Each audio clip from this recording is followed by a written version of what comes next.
Hello everyone, this is Jamal Thomas from the Progressive Soapbox. So, we knew it was going to happen. You never quite prepare yourself, you try to prepare yourself, but ridiculousness happens. And you just have to deal with it as it comes. So, today, well, not today, but the article was released today, claiming mandate, GOP Congress lays plans to propel sweeping conservative agenda. Mandate? How do you have a mandate when you lost by 3 million votes? This is absurd. This is absurd. Mandate. Get the fuck out of here. Mandate. Alright, so let's hear it. In his first news conference after the election, Ryan said the voters had delivered a mandate for unified Republican government. I wonder, did surely he didn't say that with a straight face, but he probably did. He's a practiced liar.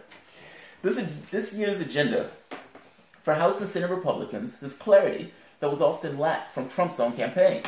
Senate Republicans favor using a procedure known as budget reconciliation, in which measures can be passed with a simple 51 majority rather than a filibuster-proof 60 votes to tackle the ACA and undo much of the 2010 Dodd-Frank financial reform.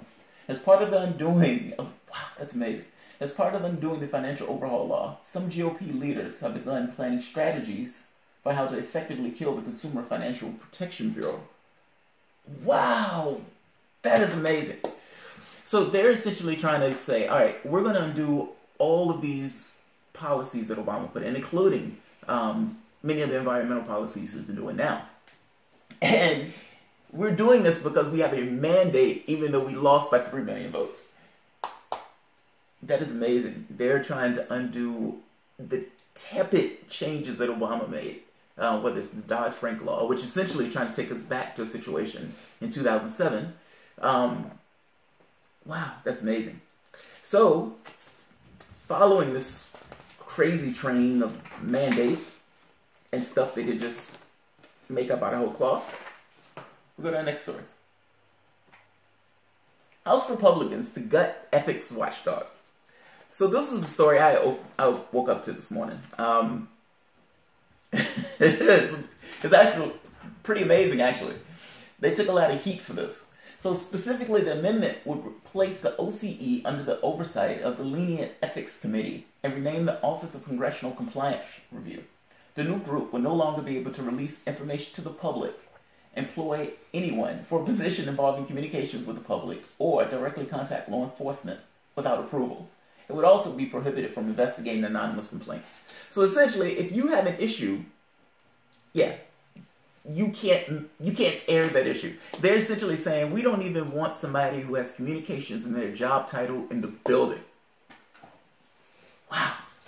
And look, man, they have all 3 branches of government. I guess if you're looking at a time to say, all right, let's get rid of the cops. We got some work to do. All right, fair enough. Now, the funny part is, they took a lot of heat for that. Shockingly, but they took a lot of heat for it. And within the course of a few hours, after backlash, including from Trump, House GOP drops weakening of ethics office. After a storm of criticism, including from President Trump, House Republicans have reversed themselves and restored the current rules of the Office of Congressional Ethics. Now, they did get a fair bit of criticism from it. To be fair, though, Trump's wasn't... If that was criticism from Trump, that was the most tepid criticism I've ever seen Trump give. It says something to the effect of, is this really the thing that we need to make our priority out of the gate? It's like, yeah, changing the ethics thing is not bad, but do we have to do that now? We can't change ethics around 3 or 4 number on the list. Man, I am so glad they took a lot of heat for this. It's amazing. Like, that's the first thing out of the gate. So they get in office, they have this election where they win everything. Win the farm. And the first thought is, we need to keep ourselves from getting locked up. And we need to stop people from essentially knowing about the shitty stuff that we're doing in this office. So, yeah, let's get rid of the Ethics Committee. Well, we can't get rid of it. Let's just change it. Let's just make it weaker. Let's just make it in a way that it just renders it impotent. Still there, just impotent. Can't do anything about it. Good. They got caught. So, Chuck Schumer. Chuck Schumer is the new minority leader for the DNC. He's replaced Harry Reid. And Chuck Schumer came out today probably as strong as I've ever seen him on anything. And so this is one of those things where even people who you're not necessarily fans of, when they're going against the people who you really don't like, you kind of become their fan a little bit. Thing is, let me read it. The enemy of my enemy is my friend? Kind of, but not fully because... All right, let me read it first. So Chuck Schumer warns Trump a phony Twitter presidency will fail. The Senate minority leader used his first speech to serve notice to President-elect Trump that Democrats intend to hold him accountable for his promises. You go, Chuck. So Chuck Schumer essentially makes this case. Let's see, where is it? Here we are. He said he was going to unrig the system. So far, it still looks rigged, Schumer said, noting that Trump is appointing a cabinet that includes billionaires and Wall Street veterans. Wall Street veterans, that's a weird way to say it. All right. If you abandon change and simply embrace the shop-worn, hard-right, pro-corporate, pro-elite policies diametrically opposed to the many campaign themes that helped you win working-class votes, and you get elected, your presidency will not succeed. We Democrats will hold you accountable. Wow, that sounds strong. All right. With all due respect, America cannot afford a Twitter presidency. We have real challenges, and we have real needs to get things done. And many Americans are afraid that Mr. President Trump elect, that instead of rolling up your sleeves and forging serious policies, for you, Twitter suffices. So that's pretty funny. But if Schumer is going to say that, then Schumer needs to be pretty fair. So, right here.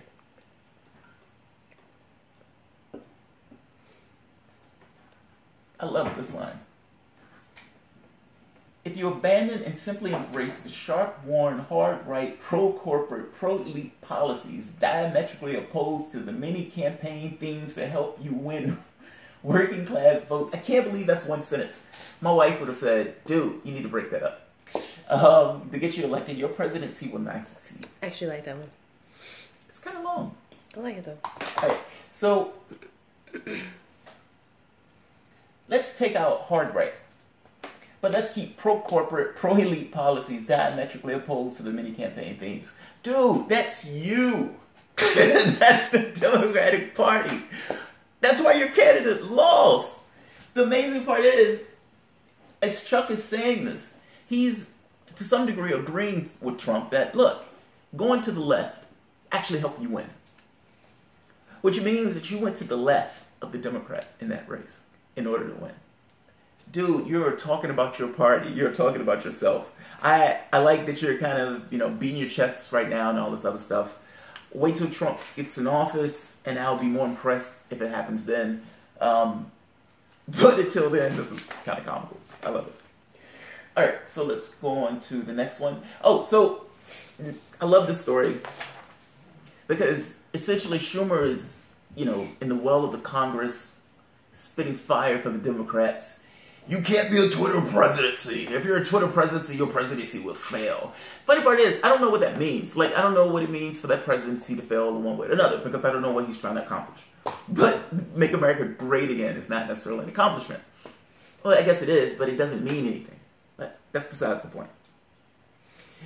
Immediately after Schumer, or around the same time, Schumer is down saying, Trump can't be a Twitter presidency, and we do not need a president who's essentially trying to run the office through Twitter.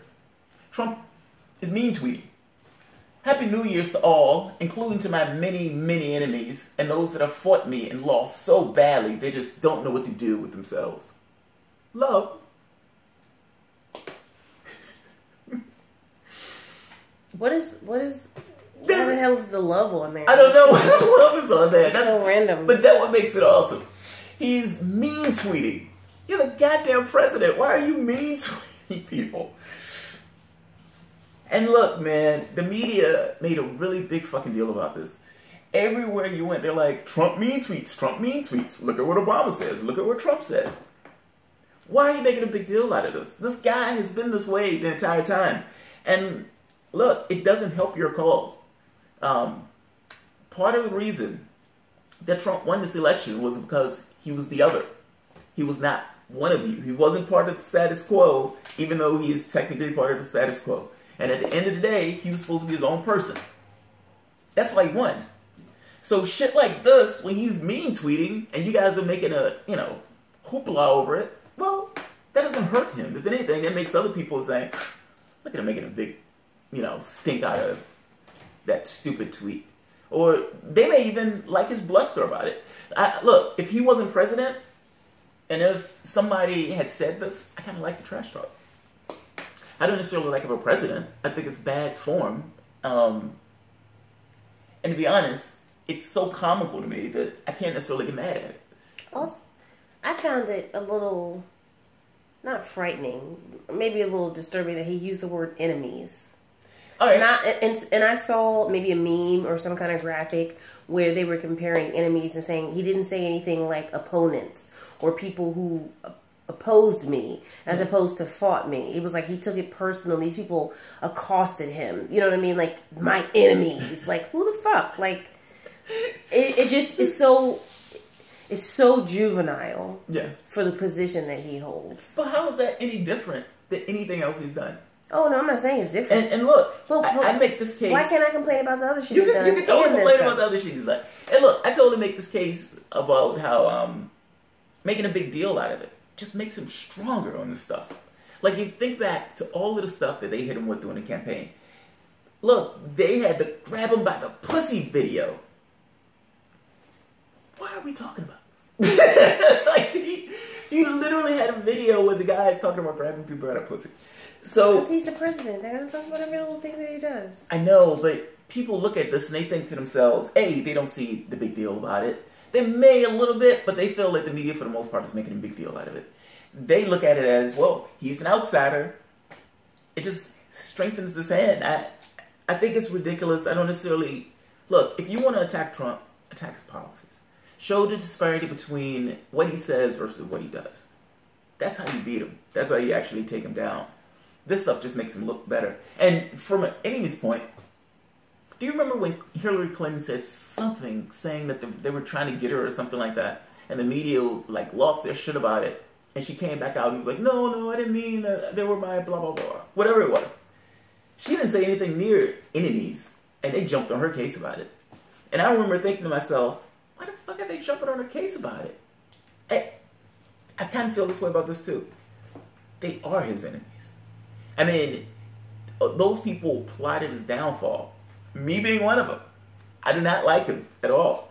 I do not consider him a friend. I do not consider him a political opponent. I consider him an enemy. And at the end of the day, the things that he's trying to accomplish in this country, I am diametrically opposed to him. So, I get it. I get it. It's Trump. I mean, it's how he's always been. He's always been that thin skin. I remember even during the debate, Hillary made this, it was a slight crack about how his dad gave him the money. And he literally, in the very next question, had to stop to talk about, my dad didn't give me the money, my dad gave me a loan. Fuck doesn't matter, dude. Alright, so following the same trend of Trump mean tweeting, he also has taken this to other countries. Hello everyone, this is Jamal Thomas from Progressive Soapbox. So the video ended abruptly, so I'm going to pick up where I left off. So, after hearing Chuck Schumer kind of give this this ridiculous speech in which most of it was talking about himself, almost as self-loathing, Trump, for the most part, is unfazed by this, and he continues to tweet away. So, Happy New Year's to all, including to my many enemies, and those who have fought me and lost so badly. They just don't know what to do. Love. I think the love sounds utterly ridiculous. I don't even know what the fuck. I love the love. The love part is the best part. People have been losing their mind about this. I was talking to my wife about it. And, you know, I kind of made this point to her, actually. You know, during the election, he went through a primary where he took down 17 other Republicans. He went through a general election where he took down Hillary Clinton. They hit him with everything from grabbing by the pussy to just racist rhetoric. That guy's president. This stuff makes him stronger. I mean, Trump ran on the platform of being, you know, outside of the bubble and all this other stuff. And so to some degree, when these guys are making a hoopla about it, people either say, oh, it's not that big of a deal. Oh, they're picking on him because he's different. Or, for the most part, it affirms his being other, his otherness. That only helps him. I mean, keep in mind, part of the reason that he beat Hillary Clinton was because he was the other candidate. So, I think this only makes him stronger. I think you guys need to kind of get over it. Babe? What? Hey, any feelings about this? I know before you felt somewhat different. No, I was just saying that I mentioned before that I saw the graphic, and I thought the graphic was interesting because they were drawing attention to the fact that he said enemies as opposed to like opponents. Yeah. And that's not typical language that you would hear from somebody that's going to be the president. But like you said, these were people that were trying to take him down. So he sees them as enemies. It just seems...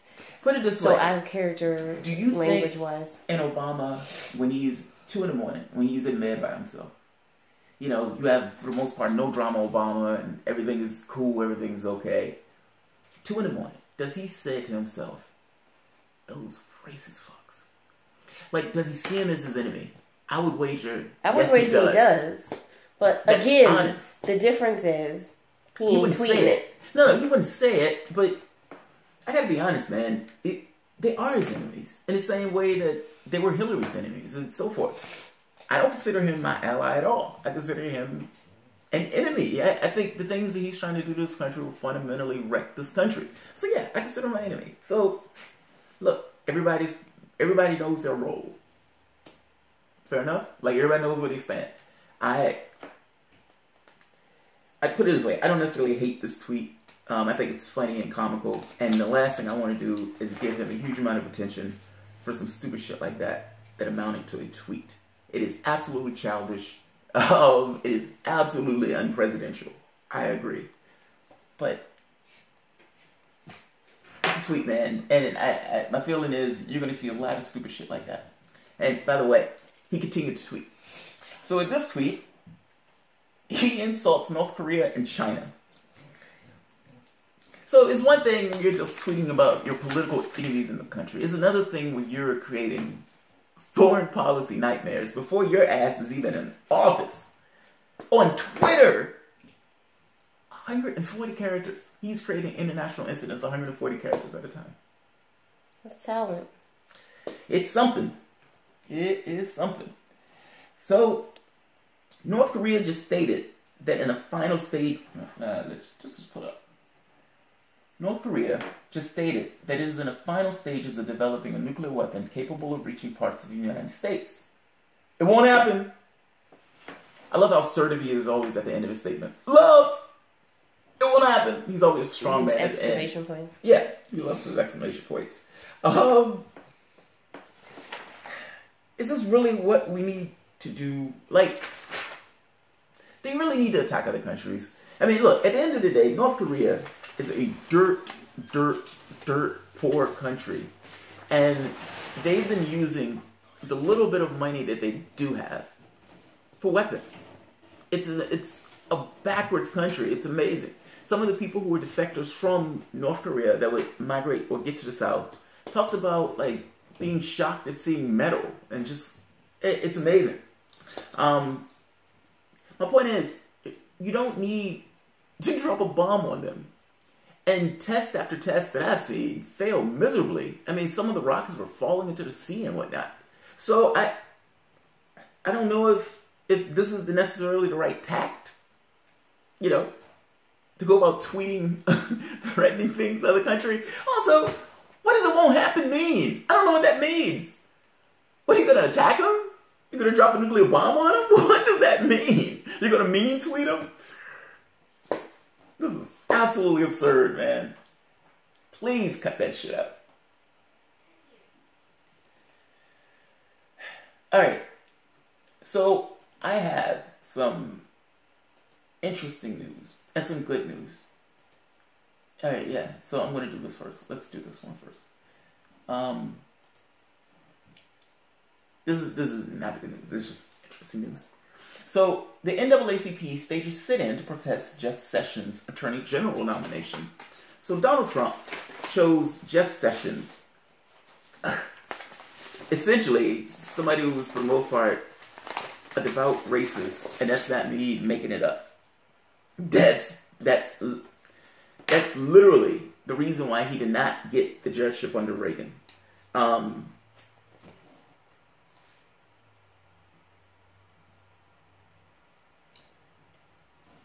So these guys essentially says Sessions was accused of suppressing black votes in Alabama just 1 year prior to his nomination by Reagan, which became the case that has haunted his career. Sessions was appointed by Reagan for a federal judgeship in 1986, but Sessions was deemed too racist for the role, and his nomination was later rejected by Senate Judiciary Committee. He was too racist for a federal judgeship. But Trump looks at it and said, Attorney General, that's who I want. That's who I want as my Attorney General. So, and look, here's another interesting point. He was accused of suppressing black votes in Alabama. That's just become a benchmark. Like, so in one Republican state after another, even in this 2016 election, they massively suppressed the vote. The Voting Rights Amendment was essentially ripped from shred to shred by the Supreme Court. Ripped the arms off it. And so many of the protections that it afforded were gone. 2016 was the first election where those protections were not there. And North Carolina, Wisconsin, Florida, they ramped up the voting suppression. And look, in an election that was close, when you're talking about razor-thin margins, those margins matter. It is terrifying that Trump would choose Jeff Sessions for that role. I mean, look, I don't think Eric Holder did a particularly good job in defending voting rights. I think Democrats have been born at it. I mean, look, African Americans are their #1 voting demographic. In addition to being the #1 most loyal voting demographic, you also have Hispanics, you have Asians, all of which predominantly vote Democrat. Essentially, all non-whites essentially vote Democrat. But they're attacking these people's votes in state after state after state. You would think that it would be a hell of a big deal that they're attacking your voting base. They're coring out your ability to get people to the polls and your ability to get those people, once they're to the polls, to make a vote for you. What the fuck are you doing? And look, that was bad under Obama. Sessions was already accused of it. He's one of those old voter suppression guys from way back. And this is going to be the guy who's in charge of the Justice Department. Look, man, part of me, I gotta be honest, part of me is somewhat angry at Obama for a lot of the stuff. And I know it's not, all of it's not his fault. So that's not the camp I'm in. But I am in the camp that when you look around and you see what's going on in regards to voting and how those rights are being attacked, particularly in regards to minorities. And I don't think it has anything to do with race. I think it has everything to do with minorities tend to vote overwhelmingly Democrat. So you would think that that would be a big deal. Not so much, apparently. So yeah, I'm terrified that just what Jeff Sessions is going to do in this role. I mean, let alone when somebody looks at me get shot in the face because, you know, he went for his license, or some other kid gets shot in the street, and the Justice Department at that point is gone dark and nobody gives a shit about it. So, good job, guys. I mean, when I first saw this, my feeling was, well, he hasn't done anything yet.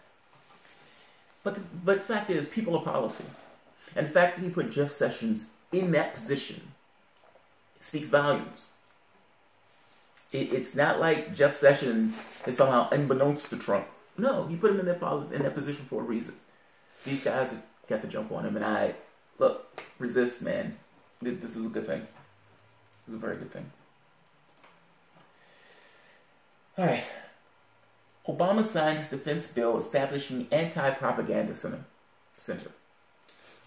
This is absolutely gross, and it brings something else into context. So early on, I think it was a week or so ago, Obama, Hillary, Democrats were screaming at the top of their lungs about Russia. Russia. News about Russia. Russia hacked our election. Russia adding propaganda. Blah, blah, blah, blah, blah. Fake news. And they kept talking about it, and you thought to yourself, it's like, well, why are they screaming about this like this? And then there was this idea of, well, we need to do something about fake news. Obama signs defense bill establishing anti-propaganda center. So inside the NDAA, what? That's what it's called, the National Defense Authorization Act. That's the name of the bill. Okay. Mind you now, this is the same bill that allows indefinite detention, meaning you can be locked up without a judge, without a lawyer, anything like that. Obama put that into play. That wasn't Republicans, that wasn't Bush, that was Obama. Obama was taking the court over it. And Robert, I can't think of his name, but took him to court over it. And he said, look, just take out the provision that says you can lock up American citizens indefinitely. Obama said, yeah, I can't do that. Which means they were probably already using that law. In this case, they kind of snuck in this provision. Under Counter Disinformation and Propaganda Act, the State Department will actively work to recognize, understand, expose, and counter foreign state and non-state propaganda and disinformation aimed at undermining the United States' national security interests. I don't know what the fuck that means. I don't know what the fuck that means. And anytime where you read something that the government is pushing into law that you don't know what it means, you should be very concerned. Because it's subjective. Like, so, think for instance, the bill Bush put into law that allowed spying. Well, Obama looked at it, interpreted it to mean, oh, I can collect everybody's information. The guy who wrote it said, yeah, nobody ever thought that the law was going to be used in that way. If the law is vague, it can be used for whatever purpose the person wants. They just need to create the argument to pretend like there's an argument. At some point, if this goes to court, maybe, but maybe not. And that assumes it goes to court. This is gross, man. And look, at the end of the day, you're handing this over to Trump. I don't know what this is. I mean, recognize, understand. So at the moment that you says, oh, Russia did that. What is your counter disinformation? What is your counter propaganda? Wouldn't the counter to it be say, hey, that's Russia? Like, isn't that the counter to it? To essentially point out who did it or who's doing it? What are you doing? Recognize, understand, expose, and counter foreign state and non-state propaganda and disinformation. Who determines what's propaganda? Who determines what's disinformation? So is the government all of a sudden now the arbiter of truth? Where they can say, this is what our story is. We're sticking to it. And anything else from this point on is disinformation. This is dangerous, man. This is absolutely dangerous. Look, it's dangerous under Obama. I mean, Obama's been locking people up left and right over using the Espionage Act to lock up whistleblowers. Again, an expansion of what the law was intended to do. This is so vague. This is absolutely dangerous.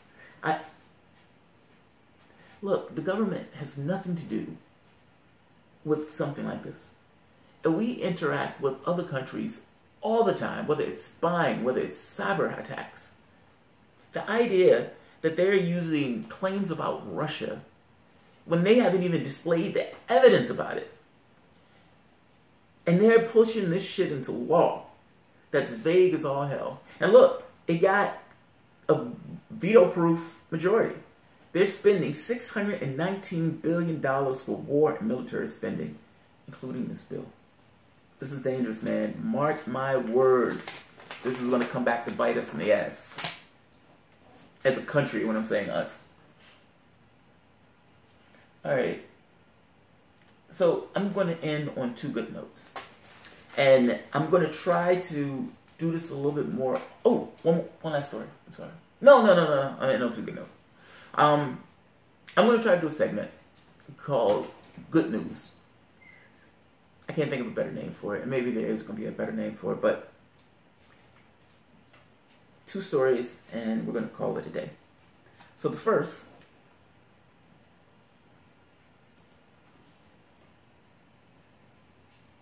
Alongside Sanders, New York governor announces first in-nation free tuition plan. What that means is that for poor and middle-class families, they're going to be able to go to school for free in New York. That is amazing. That's amazing. Under Excelsior Scholarship, described as the first of its kind in the nation, students whose family make $125,000 or less per year will be eligible to attend all public universities in New York for free. More than 940,000 middle-class families and individuals will qualify for the program, according to a statement from Cuomo's office. That's amazing.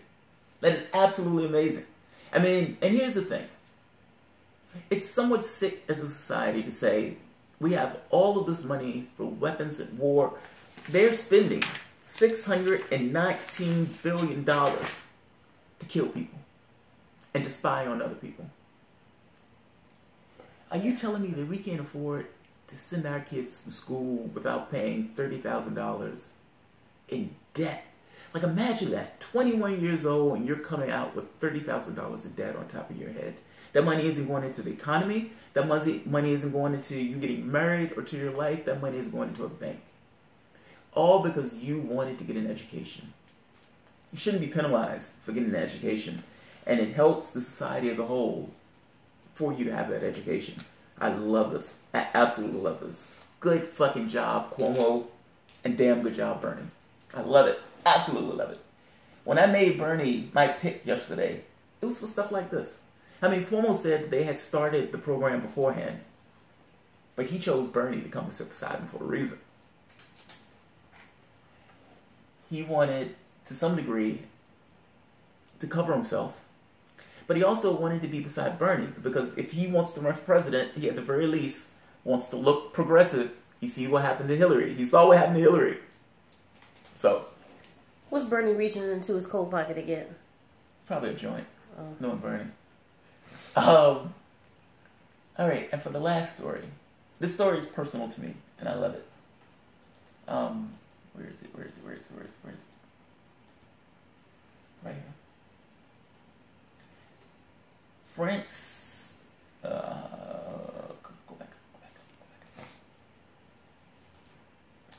Come on.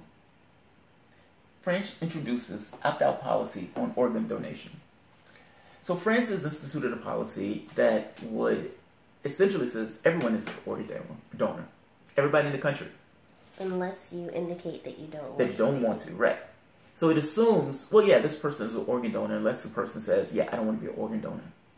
I love that. I absolutely love that. For the number of organs that you have versus the number of people who need them, those numbers are never going to match. I mean, unless you're talking about doing some kind of artificial organ or something like that,